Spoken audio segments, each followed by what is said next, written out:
Today's episode is sponsored by the Christian Standard Bible.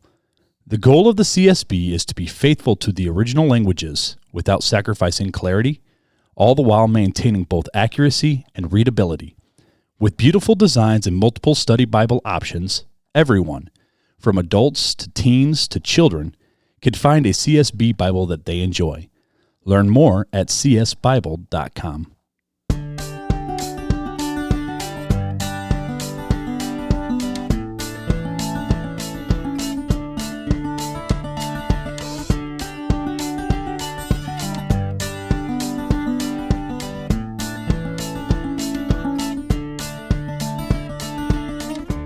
Welcome to Real Talk Christian Podcast, where we drink coffee and have real conversations on faith, culture, and society. This is Mark Hyde. And Chris Fuller. And on today's episode of Real Talk Christian, we're talking about online church. And hey, does online church even count as church?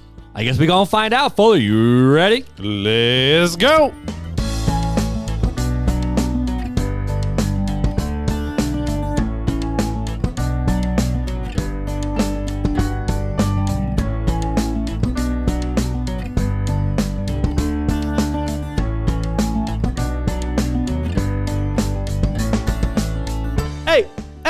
Hey. Dude, this song's a bop, though, bro. I love it. I mean, okay, so first off, we went back and listened to episode 4 yeah. a little bit before we recorded this one. Well, because we got to lay out some context. Yeah, go for it.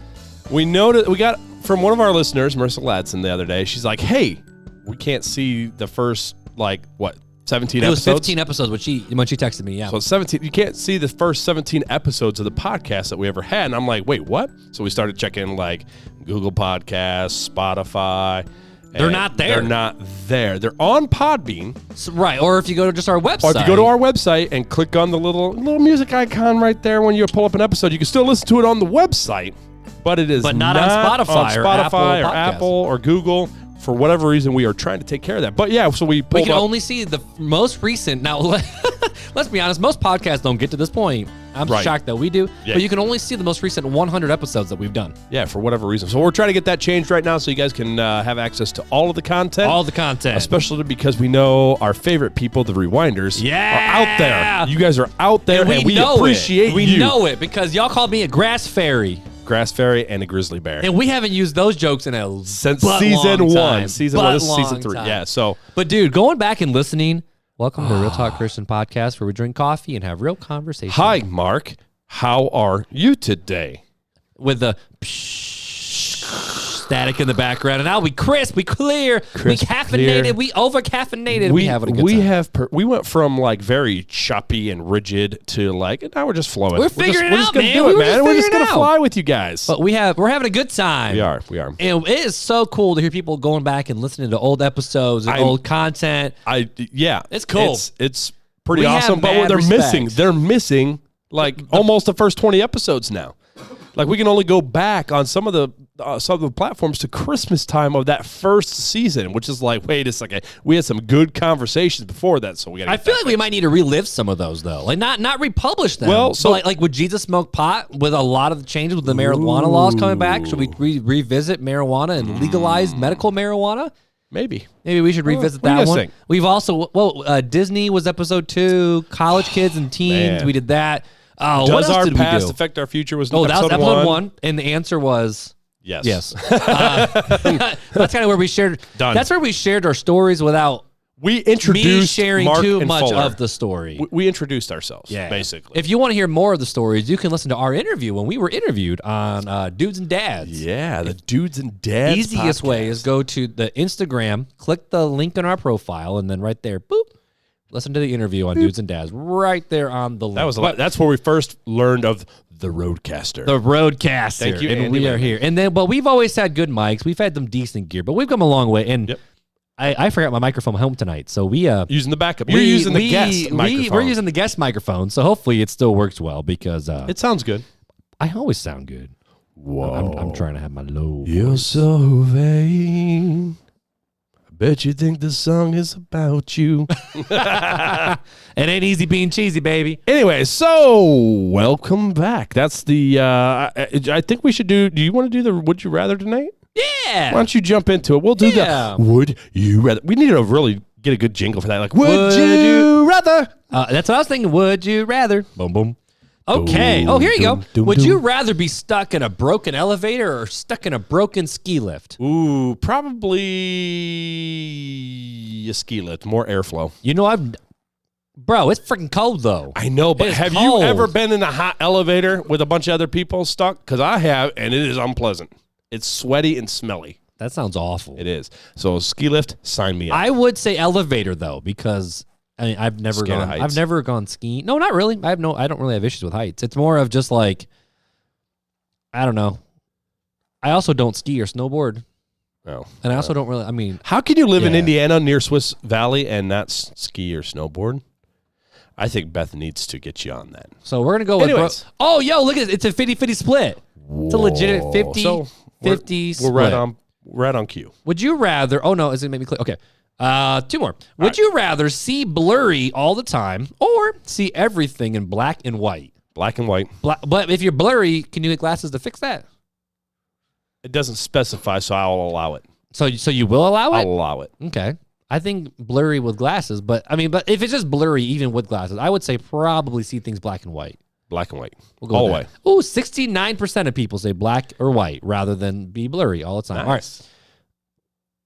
That's a dumb question. That's another really dumb question. You know, they're not sponsoring us, so we have no. Oh, here you go. Would you rather change into someone else or be you?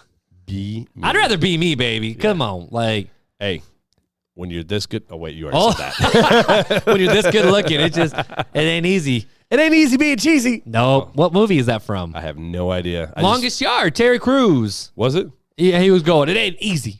I just remember. I got the fries. Across your eyes. Right. I got the shakes. They gonna make you quit. Or I got the cheeseburgers. Somebody bring me a Diet Coke, a cheeseburger and a Diet Coke. Oh, the really big fat guy. I forgot what his name is. You poked in my nose. Yeah. Okay. You can do it. Oh, classic Adam Sandler, Longest Yard. But you know, I feel like that was a really quick would you rather. But you know what? Those are some decent ones. That's right. Hey, so what are we drinking tonight, Mark? So we need to go to bed tonight, and it's late. So, but I did eat a bean last. We episode. Did. So we talked about. We're not drinking it right now. I'm drinking. Is it just lime? I'm drinking a lime bubbly, courtesy of the Fullers. Strawberry cucumber. And we still have not finished these nasty LaCroix coffees. They're just chilling right there. Did you move yours? I set mine off. No. Sorry, Beth. No offense. Mine's just chilling right there. No offense. I'm just gonna give the rest to Soche. I'm gonna put it in the church fridge and just be like, I got a gift for you in the fridge, bruh. So you're gonna give him strep throat? Oh, I thought like I licked all the cases when I was sick. Oh. Or the cans when I was sick. I thought you were talking about that can. I'm like, wait, what? No, that thing's going in the landfill where it belongs. Soche will drink it. He drinks some weird crap. But either way, anyways, we have the coffee sponsorship. Brew It Forward Coffee Co. Go to brewitforwardcoffeeco.com. When you check out, get an individual bag just to give it a shot. It's all single origin, so freshly roasted chips same day, get to you like 2-3 days later. Use the code RTC for 10% off. Listen, okay, it's just as good as my roast. I will hands down say it's that good.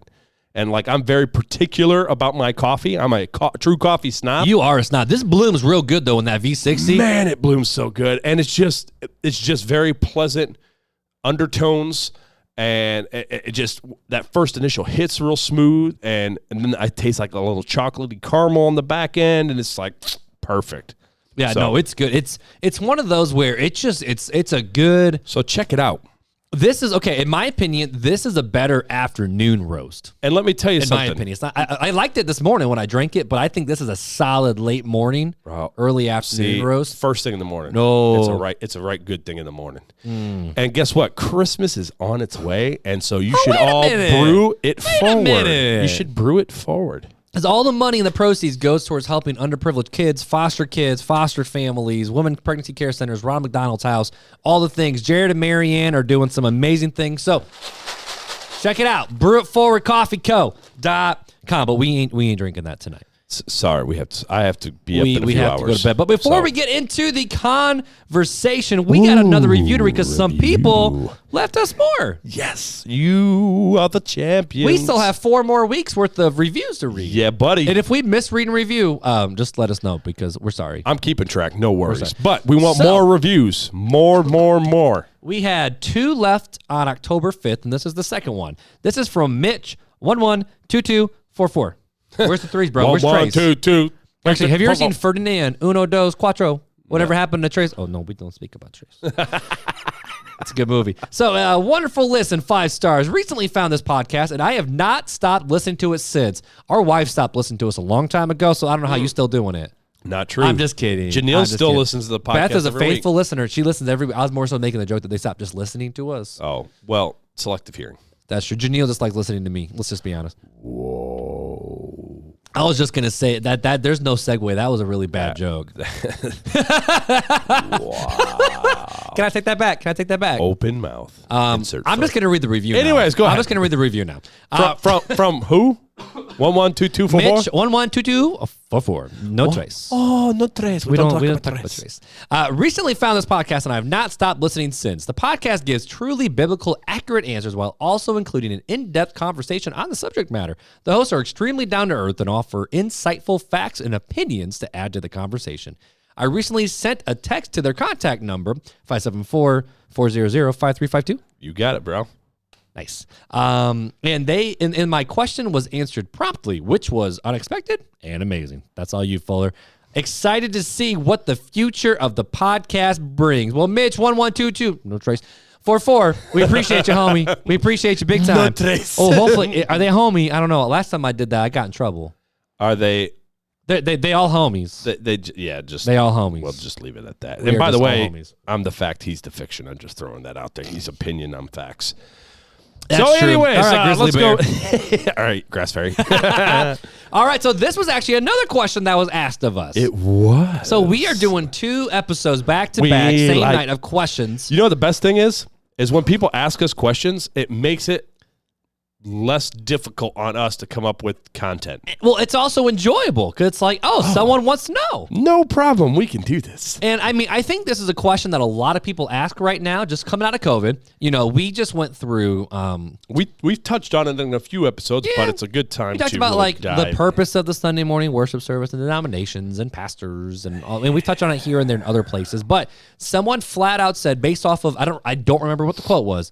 It was something about a quote from John MacArthur, and it was a very strong opinion quote, basically around the idea of online church is not church. Get your butts back into church is basically what it was. But this has been going on since COVID. You know, you got the big churches like Life Church with Craig Rochelle, Elevation with Stephen Furtick, right?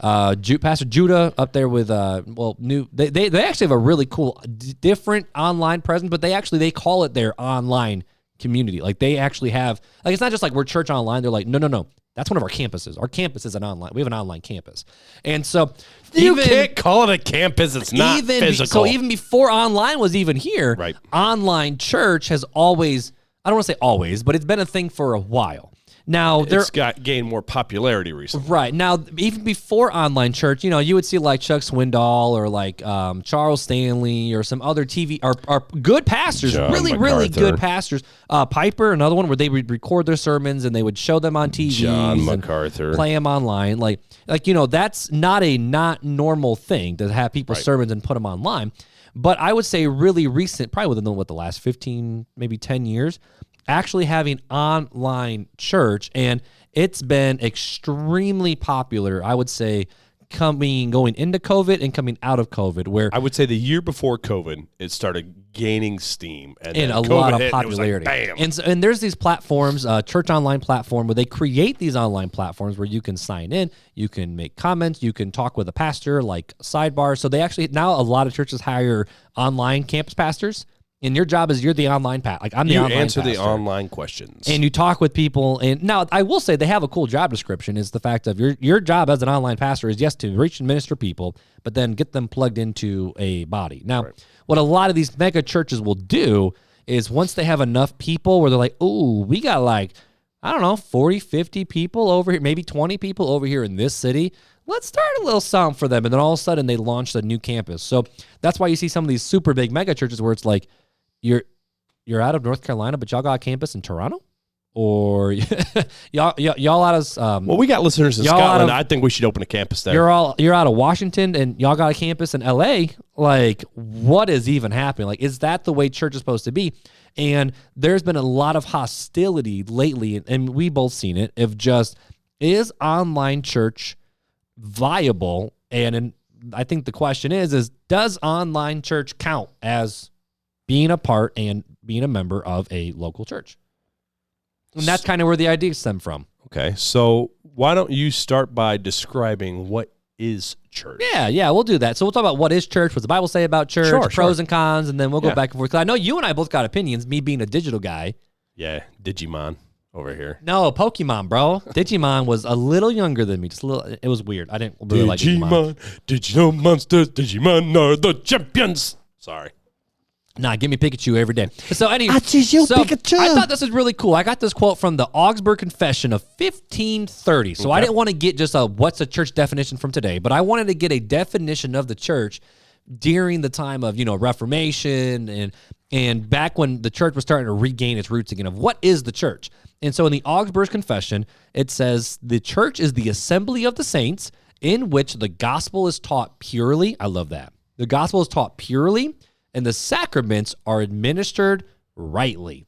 So, and this has been a teaching of Spurgeon and Calvin and so many other pastors where the fact of, I think it was Calvin's big quote, where it's the fact of church is where people, like it's where converts are baptized and believers partake of the table. Like that's kind of the main thing, is the fact of the preaching of the word and the ordinance or the sacraments or well, I guess that's kind of the only two words, the sacraments or the ordinances, based on which we want to take it. Right. But the fact of, is Jesus taught and preached, and do you partake in baptism and the Lord's Supper? And I'm not saying, okay, this is the tried and true definition. There's nothing wrong and no error in this passage at all. And so I was like, okay, so if that's what the church for at least the last 500 years, and probably way before that, because you don't make a confession until it's been, need to be written down for a while. Right. And we're talking, this is the age of the printing press too, so a whole different ball game. But if it's the fact of this is what people believe, it's the gathering of the saints and then administering the sacraments while preaching, what does the Bible say about the church? Hey, hang on a sec. Rodney Buse isn't here. You can't. What's up? What does the Bible say? Ring ding. Rodney Buse. Actually, anyway, sorry. He texted me today. I need to text him back. He goes. I listened to today's episode, which was, can you prove God's existence? He goes, Marvel all day, baby. So all he said was Marvel all day, baby. Yeah, I still can't decide between Marvel and Star Wars. But anyways. So there's actually not a lot of passages in the Bible that talk about the church. And I think that's actually something relative to this conversation. Okay. So this right here, I have two different passages where it actually explicitly says church. And the first one is, I don't know why it says 1 Peter. It's supposed to be Matthew. Matthew 16 through 18, where Simon Peter gets his name changed. They're having the conversation. Jesus talking with the people, and it says, and Jesus asked Simon Peter, who am I? And Simon says, you are the Christ, the Son of the living God. Blessed. And then Jesus, blessed are you, Simon Bar-Jonah, because flesh and blood has not revealed this to you, but my Father who is in heaven. And I also say to you that you are Peter, and upon this rock I will build my church. And this is where the big conversation comes in the Protestant Catholic world of Petros and Peter becomes the first pope. But for us, we see this as just a pure play on words of Simon is Little Rock and Peter is Big Rock. Or no. It's like Big Rock, Little Rock. Right. So basically the fact of you are Simon Peter, but I'm going to name you Peter, and upon this rock, so you're Little Rock. Upon this rock, Jesus, Big Rock, I will build my church, because Jesus is the cornerstone of the church. And so, but when Jesus used the word church, it just means the called out ones, the gathering. So his people, his chosen people, kind of like how even the Old Testament, you see election of the Israelites and the relationship between God and his elected people. Jesus said, upon this rock, I will build my people. I will build my family. I will build my congregation. So when Jesus used the word church here, he's just calling ecclesia, the called out ones. Right. And so it's the fact of those who are called out from the midst. And then Ephesians 5, verse 32, this is mainly talking about the marriage pastors. Like, you read this one, the fact of, in the same way the husband should love the wife, Jesus should love the church. And it says, this mystery is profound, which is talking about the relationship between husband and wife with Jesus. Right. It says, but I'm talking about Christ and the church. And the fact of, okay, so the way a husband should love his wife is the way that Jesus Jesus loved his called out ones. Right. So the fact of, when we see Jesus use the word church, it's supposed to be the called out ones. And then whenever we see the church gather, it's the fact of, these are the saints who are coming together to worship God. And we see that in Acts 2, verse 42 and 43. And this is kind of my favorite verse. Is they devoted themselves to the apostles' teachings, to the fellowship, to the breaking of bread, and to prayer. Everyone was filled with awe, and many wonders and signs were being performed through the apostles. And it continues on and says, and the Lord added to their number daily. Right. And so that's kind of it. Well, not exactly. Well, you see the Apostle Paul writing letters to the church and setting up elders in the church. You also have Hebrews 10:25. Do not forsake the assembly of the brethren together. All right, so it's saying don't forsake the gathering. The gathering, which is the similar word in Greek to what they're using in some of these scriptures. And I think this is the question is the fact of, okay, so what is the gathering then? Because back then they didn't have technology. They didn't have all these different things. Sure. So is online such a bad thing? Because if we're still gathering, we're just gathering in an alternative platform. Sure. Because, wherever two or three are gathered in my name, there I am with them in the midst. So if you, me, and some other people, like if someone's listening to the podcast, that's 1, 2, 3. Does that mean we little church? We're having church right now. Yo, if you just Venmo me, your 10% will be all right. Listen, the Lord said, if you give, He will give sevenfold. Yeah, no, we ain't no prosperity gospel preachers. But you want my Venmo? I'll give you my Venmo. Wow, y'all hear that? Hey.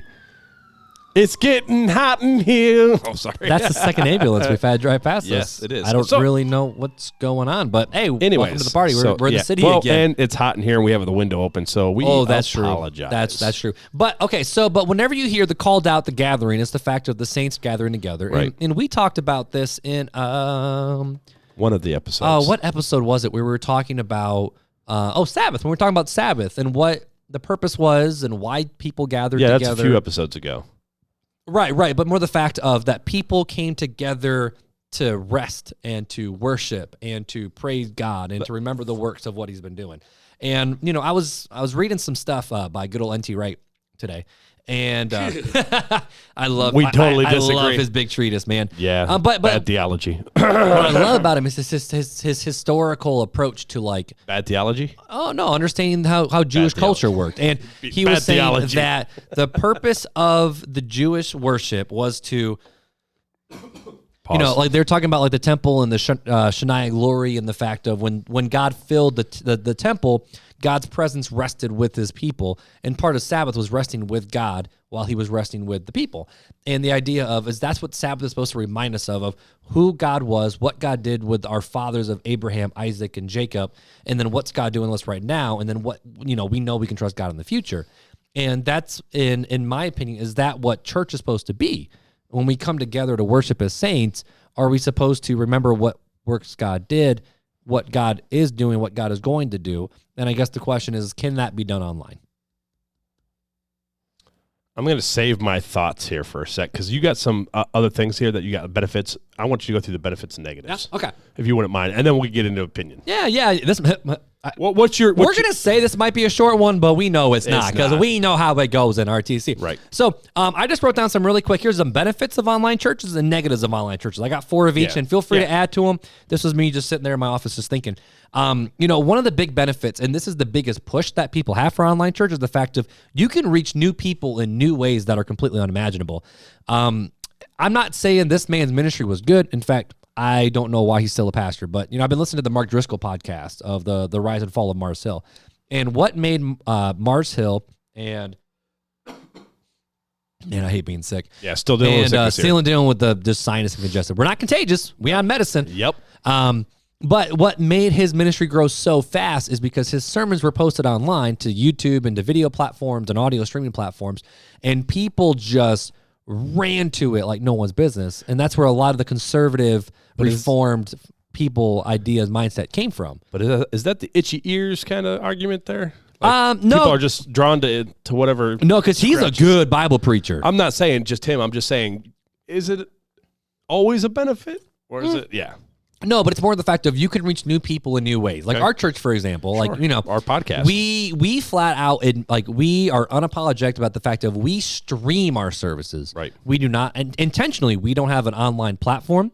We don't have a online quote unquote church. We don't want that. Right. We have a very specific reasons why we stream our services, but we've seen a lot of people who, especially during COVID and now, were the fact of, you know, they found us online, they listened to some sermons, they saw what our worship is like, and it's like, oh, you know what? I want to give this a shot. They've been burnt by church, or they're looking for a church, or they're like, you know what? I need to get my heart right with Jesus, so I guess I'll give it a shot after seeing what it's like online. So it's a proven fact that you can reach new people in new ways that were never ever thought of imaginable 20 years ago.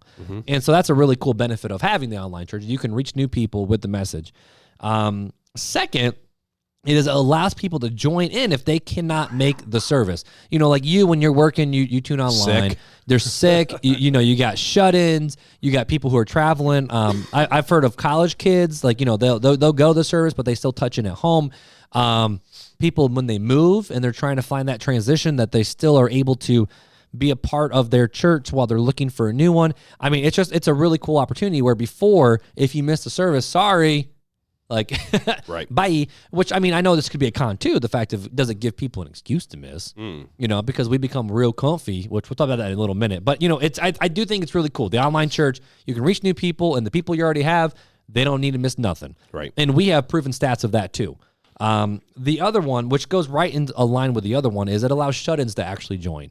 And so we have a few shut-ins here in our church, and more than a few. We have a handful. Yep. And before, you know, you would take the sermon, put it on a CD, or put it on a cassette, and then you would mail it to wherever you needed it to go, or you drop it off and do whatever, and then people would just listen to what the sermon was. Okay.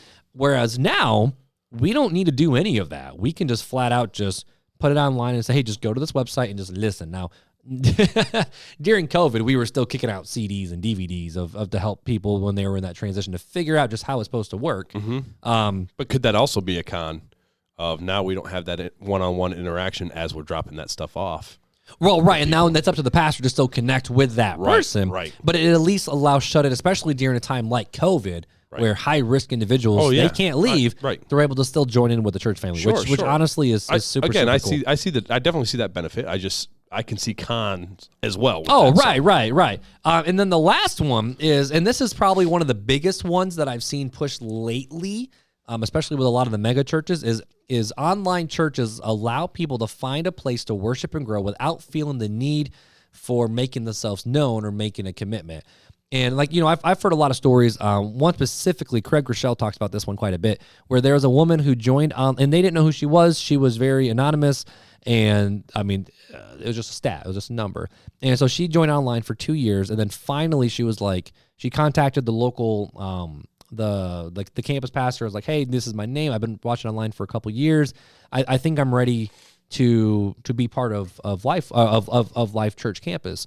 And, you know, she got in, she started serving, and now she's like directing a ministry. She's directing the greeter ministry at this campus and loves Jesus and on fire for him. And she says that, you know, I was in a place in my life where I did not feel comfortable walking into a church building, but I was able to join online, grow in my faith. And then I made the plunge to help people like me take that next step and follow in Jesus.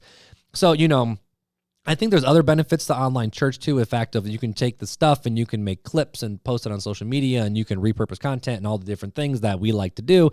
But the benefits, I mean, the question is do the benefits make it still good? Does it make it okay? You know? And I think that's where the negatives of online church comes in. And the negatives are kind of honestly pretty easy to point out. And the first one is that it actually, like, we already live in a consumer-driven culture for church of, you know, you come to be entertained, you come to sit, you come to listen, you come to have your kids watch. And now it's even more consumer-based because we have to create these online spectacles. We have to create actual online, for lack of a better word, shows where people actually, so it's not just like a one camera shot. Like we have one camera shot zoomed out. It ain't pretty. It ain't nothing. I mean, it's good quality, but it's not It's not these 8K resolution cameras with on the sliders and on the dollies and on the mounts. We don't have cameramen and stuff like that. And our sound doesn't sound like CD quality stuff either. Like, and it's never going to. And we have a reason why. Right. But, you know, so many times we create even more of a consumer mindset where the fact of, I can just sit in the comfy of my PJs. They put on a good production. You know, it's a worship set. I can worship in my house, just crank that TV up. What's the difference between me doing it right here or in the building? Oh, the sermon's the exact good. They got some good camera angles. In fact, it's a better view here than it is over there. And now a lot of online churches even have hosts at the beginning where they're sharing stories and having conversations, and they turn it into a, for lack of a better word, talk show almost, where they have like actual interactive pieces, and they do some really good production things. This cough, man. But it creates even more of a consumer mindset. And the argument is, well, because we're trying to do anything short of sin to reach people far from God. The second one, though, I think is the fact of it creates an anonymity. Is that the right word? An anonymity when the church is supposed to be the called out ones. Mm-hmm. And, you know, the Bible, when Jesus used the word the church, it's the called out ones. It's the saints. It's when the saints come together to worship God that really cool things happen. Right. And how can we be the called out ones if we're the shut in our house ones? Mm-hmm. You know? And the third negative online church that I have is people don't have to submit to a leadership of the church. Where the fact of, and this is, this is a hard thing to have the conversation around of how do we handle church eldership and leadership and submitting ourselves to the rule and authority of the elders when, you know, there's so many elders now and pastors who have proven to be terrible people. It's like, how are we supposed to trust them? And then we're Americans. We don't submit to nobody. Like, how am I supposed to, like, I'm not going to submit to a pastor, and I'm not going to have him speak into my life. And just because he disagrees with me, I'm just going to shut up and go away and go to a different church. Go read Philemon. Oh. And the Timothys and the Titus and all those. But the fact of, if you don't go anywhere, you are not putting yourself under an elder. You're not putting yourself under a teacher. I mean, what's the difference between listening to us as a podcast versus actually just watching church online? Right. You know, and I'm not saying that there's nothing wrong in listening to sermons or worship sets. Sure. I mean, we both listen to sermons. Heck yeah, we do. During the week, and we both watch other worship experiences, and we listen to worship music. Exactly. And so there's nothing wrong with that. It's more just the fact of, when you're not physically there, you can't put yourself underneath a pastor. You can't put yourself into a community. There's no accountability. There's no accountability in that. And then even on top of that, if we look at, a church is a place where the gospel is preached. You can preach the gospel online. Sure. But the biggest thing that I think we've lost as the Western church is the beautiful things of the ordinances. Yeah. I really think we've lost the beauty and the sanctity of those, and we don't make enough I would say a lot of churches make really big deals out of baptism, right? And a lot of people don't make a big deal out of the Lord's Supper, right, and communion. I mean, we both personally are on the sides of like, let's do it every week, every other week. I'm down. Let's go.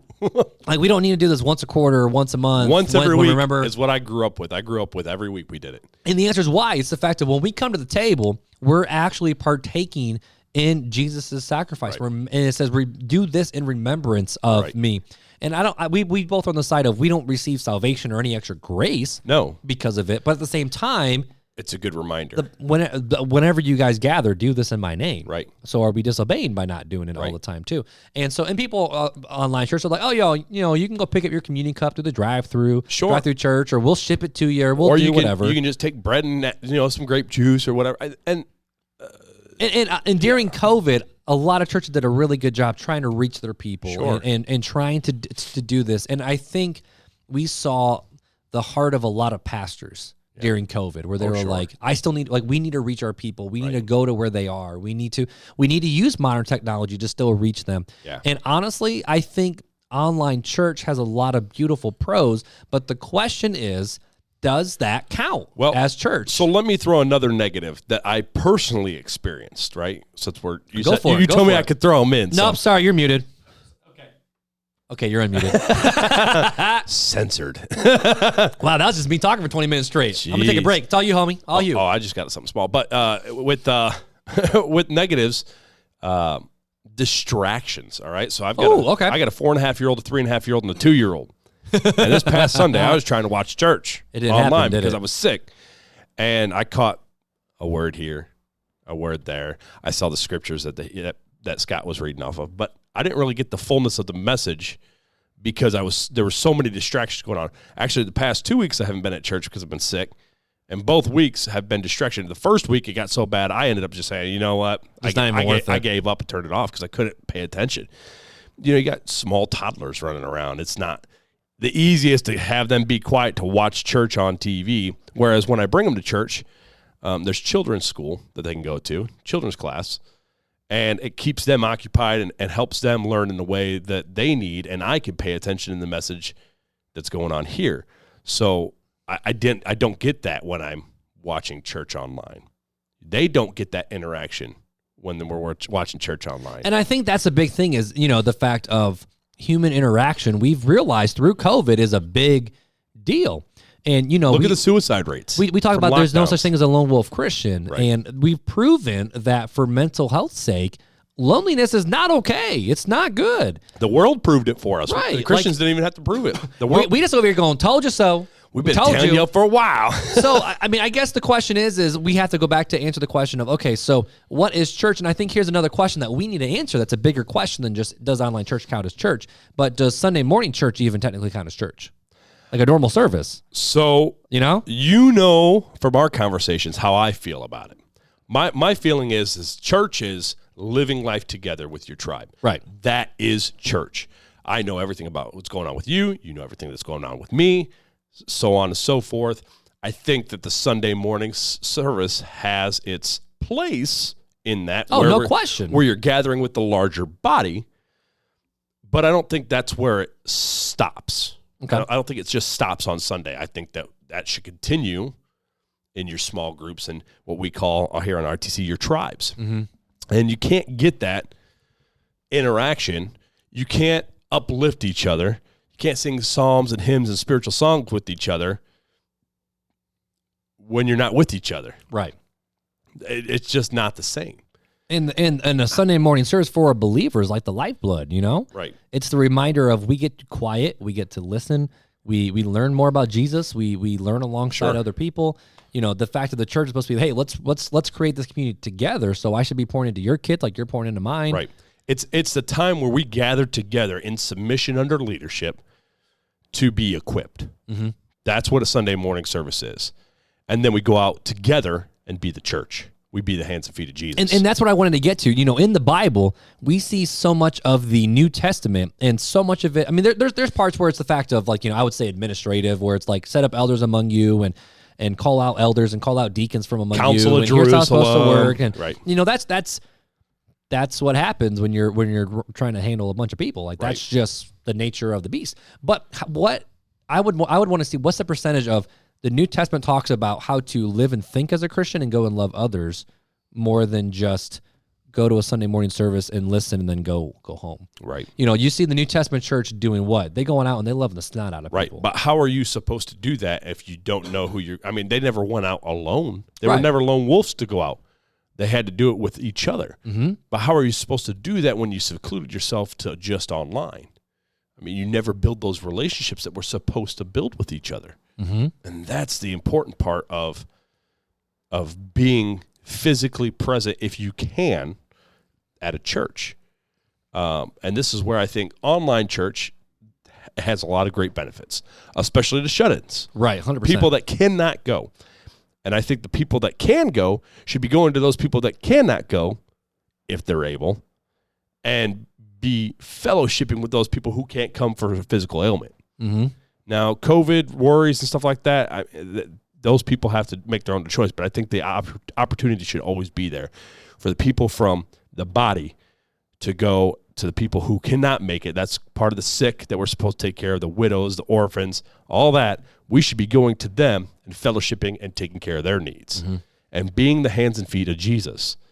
And we can't do that if we don't know who is in need because we're sitting behind a screen. Right, 100%. And with our church, I'll talk about our church philosophy because I've teased at it. Our online experience, for lack of a better word, it's not the most high production. Now, there's some weeks that are better, some weeks that are worse.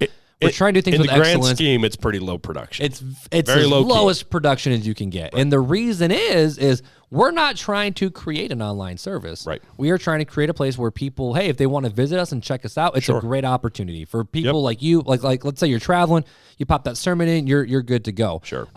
People who are shut in, it's a great opportunity. And I think that's using the tools of technology to increase the body. And I mean, I have another podcast where it's the Small Church Media Podcast, how to use media to grow your faith, or grow your church body.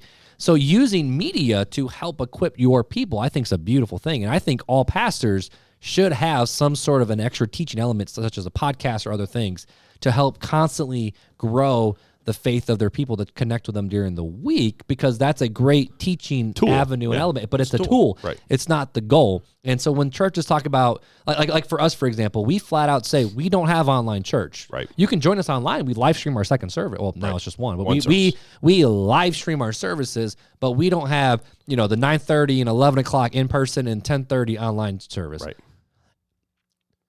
Yeah. I don't know. As a technology and as a media guy, I see the beautiful thing that technology is able to do and reach people, and still, because the gospel knows no bounds. Right. Jesus can use online church to reach whomever and whoever he wants. It's a good tool, but it can be used in the wrong way. Okay, so how would it be used in the wrong way? So I think using it in the wrong way would be saying, okay, I'm just only going to view church online. Okay. So when I'm just going to listen to podcasts. Okay. I'm just going to listen to online sermons. I'm never going to be a part of the body. So you would say it has less to do with the church itself than the person who's the viewer? Kind of both. Okay. I think that some churches put too much, they take away from the message that should be portrayed and put too much into the production side of it. And I think that's a detriment to the church, what the church is doing. And then I think the listener, the hearer, the person that is on the receiving end can also abuse it by not plugging themselves into a body, like I believe we are biblically told to do. Not forsake the assembly of the brethren, right? They had letters back then. They could have grown from just reading books and reading letters. Not all of them, because pretty uneducated. It was a pretty illiterate culture. I think of Romans, right? Right, Paul writes a letter to the Romans, the Christians in Rome. And people were copying this stuff down like crazy. Oh, of course, and so that's how it spread.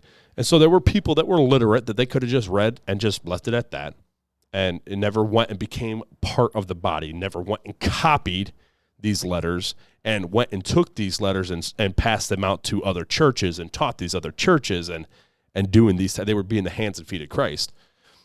So I think that both ways.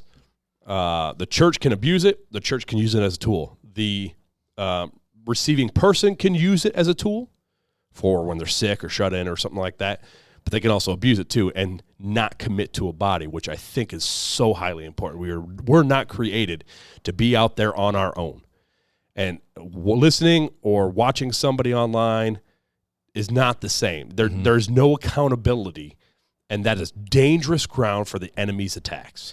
Now, I do want to say, though, I don't think it's bad, though, if a church wants to put some time, effort, money, because people can use their giftings in that way. Sure. And to put out a decent thing.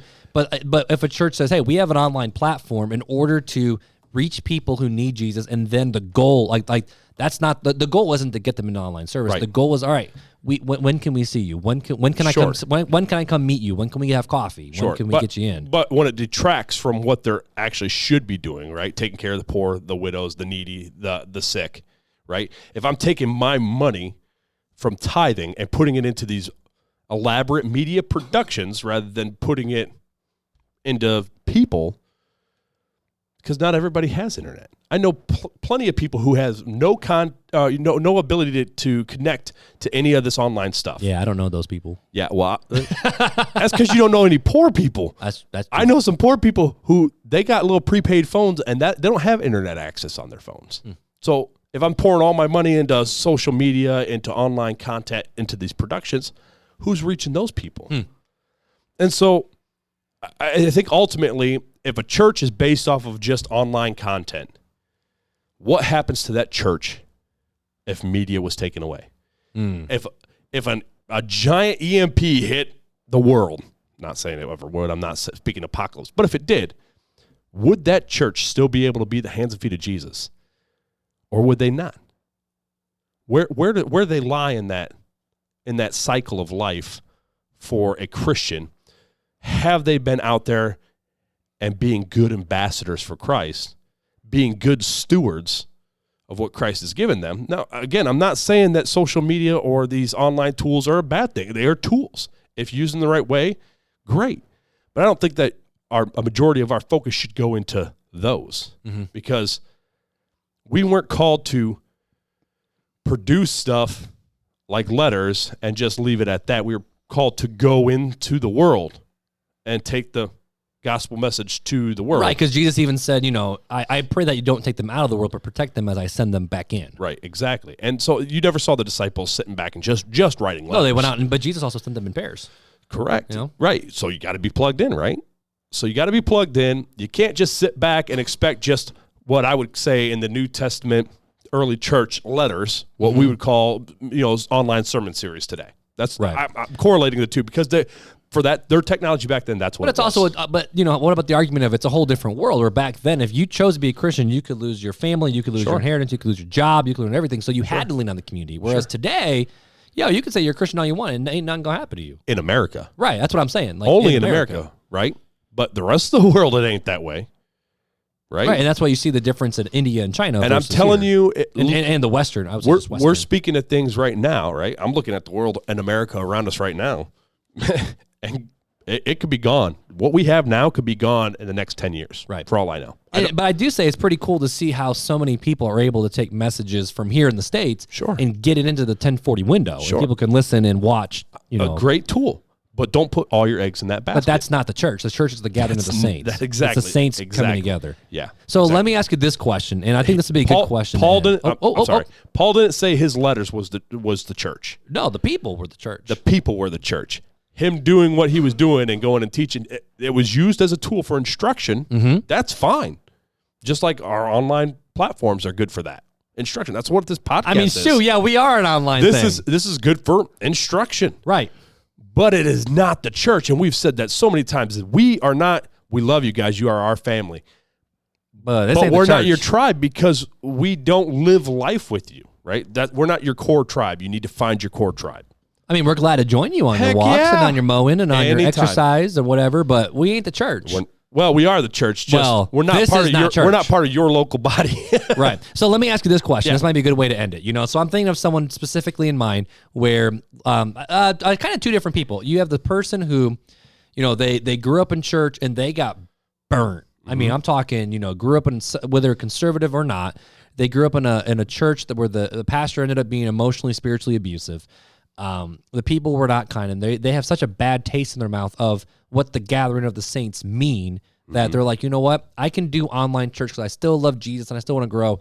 I'm just so hurt. I don't know what to do, and I don't know if I can trust another body like that again because of the effect that it had on me.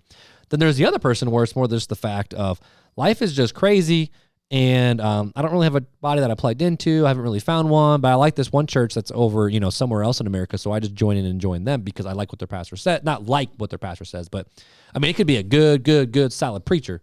Like, let's just say J.D. Greer, a guy that we like. But I just listen to J.D. Greer in the Summit Church worship service as my church service because I just haven't really found anyone that works. Like, so I'm thinking those two specific people. Those are probably the main two audiences for online. All right, let me deal with person one, and then I'll probably ask you for your person two again. I like to just ask questions and sit. So hold on to person two, but I'm going to answer person one, the person that was hurt, because that's the one that sticks out the most in my mind because I've known people this way, and I have been that person that has been burnt by a church.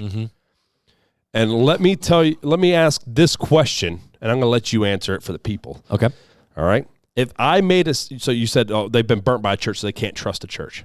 If I made a statement that all white people are racist, could you agree to that? No.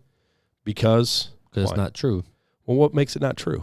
Because all it takes is one person to not be racist for it to be true, because it's a universal statement. So would you, okay, so you're saying to me that I can't throw a blanket statement out there that all people are this one certain way. Oh, 100%. You can't do that. Well, guess what? All churches ain't the same either.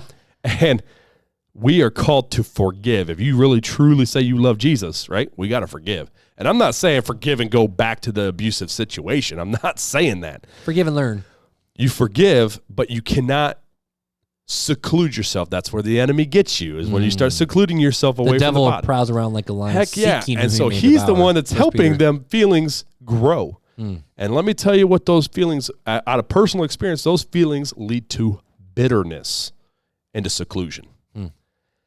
And that's where the enemy gets you in that moment, because you start getting to that low spot and you don't have any accountability. And slowly, it's never a big bam, hey, look at this, here's a big bag of candy from Satan.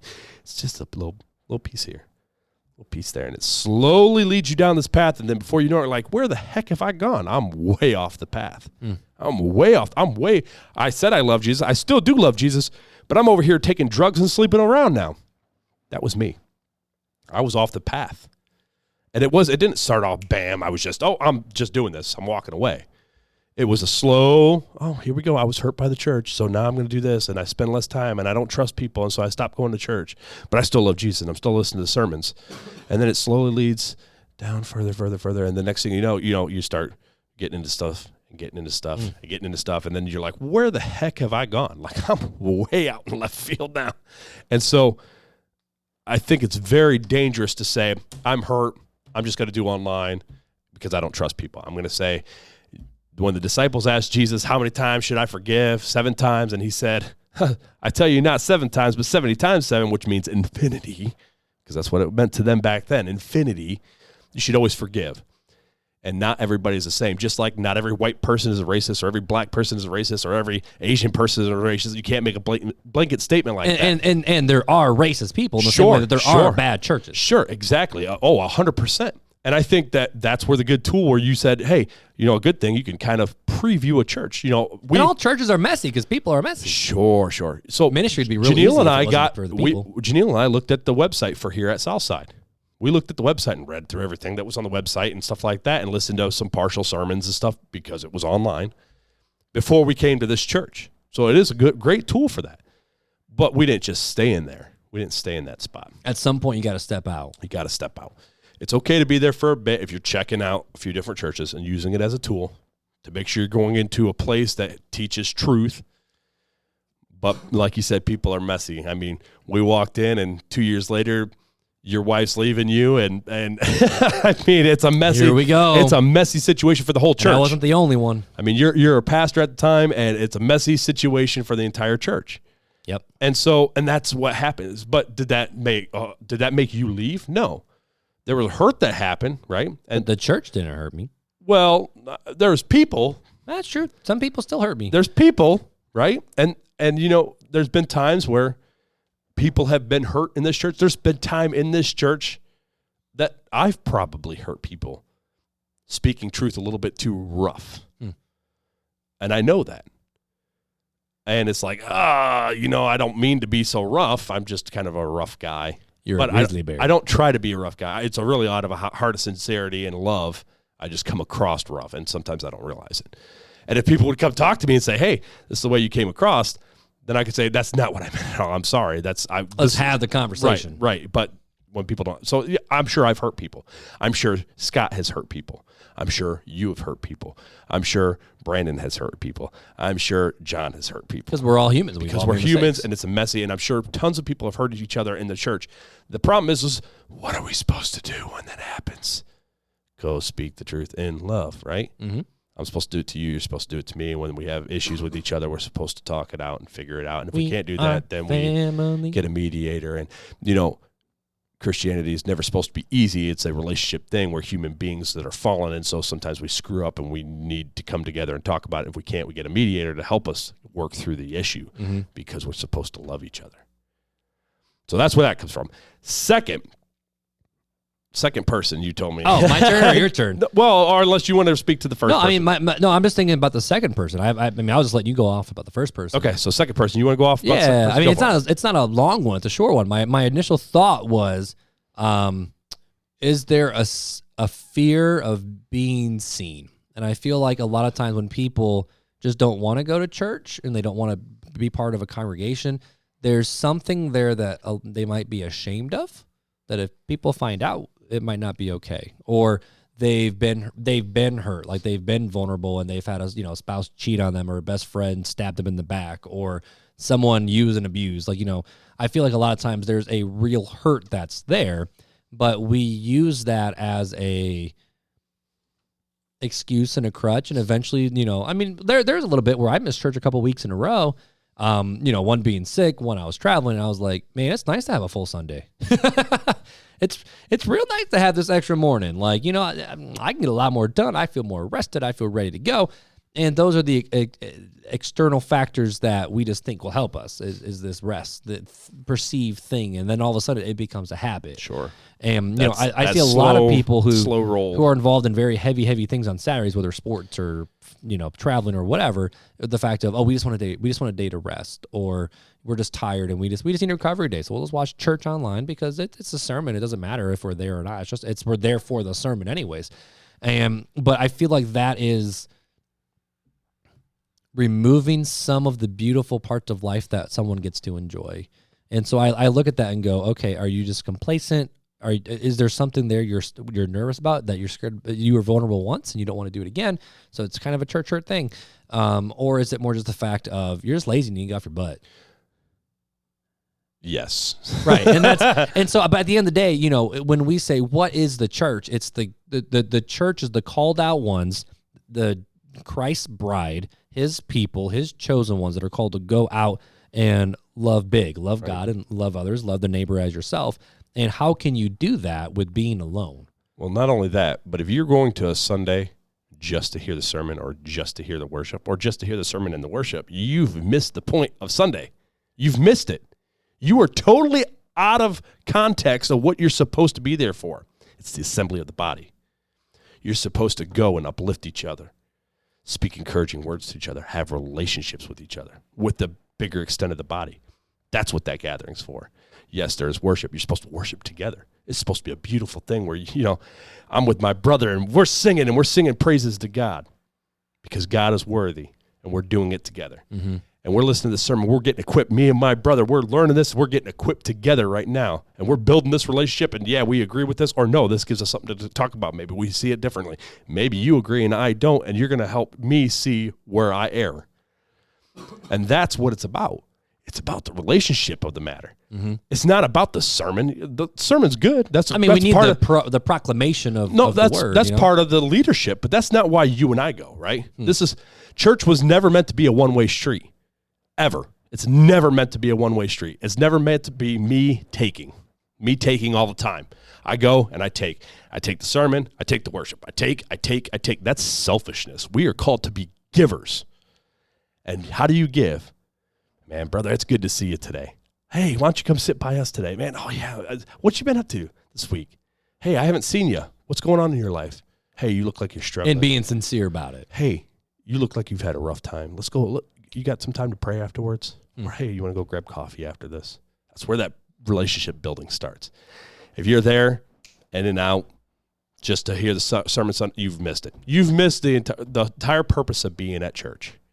And the entire purpose of the church, the assembling together. So that's my final thoughts. I say let's just end it there, bro. I think that's a good.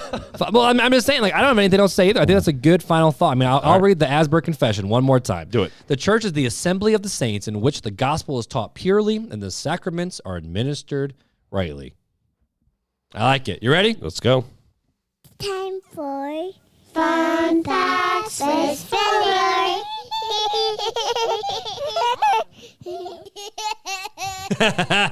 That laugh, bro. All right, no, I have not looked. Well, yeah, because I didn't even put it in the notes. It's just on I made sure phone. I didn't scroll too far. So, Fuller, this is a fun fact for me and the peoples. So, when I first read this fun fact, I was like, there's no way this is true. And then I came across a TikTok video and I said the same thing. And then I looked it up and I'm like, somebody loves that TikTok. It is true. It's one of them things that when you're bored because you're stuck in the office because you're on light duty, it's just something to pass the time when you're not busy. So what have you been learning on the TikTok, Fuller? So what have you been learning on the TikTok? What I've been reaffirmed on TikTok and from researching it after TikTok, Mark and listeners, did you know putting sugar on a cut will make it heal faster? What? Pour some sugar on top of a wound and wrap it with a bandage. The granules of the sugar crystals will absorb any moisture that bacteria thrive on. No way. So how's that for a sweet treat? That's no way. I don't believe that. Like, I mean, I guess I have to. Look it up. Google it. Google it. Now, I did see that rub hydrogen peroxide actually kills both good and bad bacteria, so you're not supposed to use hydrogen peroxide on cuts. I learned that one. Which is crazy because I used to pour that stuff on my wounds all the time. Oh, I still do. Like, if there's dirt in it, that's what I used to clean out the dirt, and then I put Neosporin on top. Did you know also that if, like, you lost a limb? I learned this from a scary... You freeze the finger? No, a Scary Story YouTube video where it was this girl had her hands chopped off, and she rubbed them in the dirt and packed dirt in the wounds, and it stopped the bleeding, kept her from bleeding to death. I was like... So if you ever find yourself with your hands cut off in the middle of the wilderness, just put dirt on them. And then just think of me and Fuller while you do that. And say, thank you for your fun fact, Fuller. It saved my life. That's kind of morbid, though.